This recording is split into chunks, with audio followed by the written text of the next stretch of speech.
స్టెప్స్లో చేసే బ్యాచిలర్ చికెన్ని ఈరోజు చేద్దాం. దానికోసం ముందుగా ప్యాన్ పక్కన పెట్టుకొని వాష్ చేసి పక్కన పెట్టుకున్న చికెన్ని కొంచెం ఉప్పు పసుపు వేసి డైరెక్ట్గా ప్యాన్లో వేసేసుకోండి. ఇది ఫ్రై అవుతుండగా చక్కగా మనం మసాలా ప్రిపేర్ చేద్దాం. దానికోసం ఒక ఉల్లిపాయ, కొన్ని వెల్లుల్లి రెబ్బలు, కొంచెం చిన్న అల్లం ముక్క, ఎండుమిర్చి కానీ పచ్చిమిర్చి కానీ, అలాగే జీలకర్ర, కారం, పసుపు, ఉప్పు అన్నీ వేసేసుకోండి దానిలోనే. ఇక మధ్య మధ్యలో చికెన్ని కలుపుతూ ఉండండి, మూత పెడుతూ ఉండండి. చక్కగా ఫ్రై అవ్వాలి. ఈ ఫ్రై అవ్వటం వల్లే ఈ చికెన్కి అద్భుతమైన రుచి వస్తుంది. సో అది ఫ్రై అయింది, వాటర్ అంతా ఎవాపరేట్ అయ్యాక ఇక మనం మిక్సీ చేసి పక్కన పెట్టుకున్న ఈ పేస్ట్ని కూడా యాడ్ చేసిద్దాం. ఇదంతా కింద మీద కలుపుకొని మళ్ళీ మూత పెట్టుకోండి. ఇంకొక 10 minutes మళ్ళీ ఫ్రై చేయండి చక్కగా. తర్వాత వాటర్ కన్సిస్టెన్సీ మీకు నచ్చినట్టు అడ్జస్ట్ చేయండి.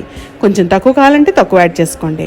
మళ్ళీ మూత పెట్టుకోండి. ఇంకొక 5 minutes ఆగి చికెన్ మసాలా అట్ లాస్ట్ కలపండి. తర్వాత పుదీనా కానీ కొత్తిమీరతో కానీ గార్నిష్ చేయండి. రైస్తో కానీ చపాతీతో కానీ సూపర్ ఉంటుంది. మరి ట్రై చేస్తారు కదా, ట్రై చేయండి.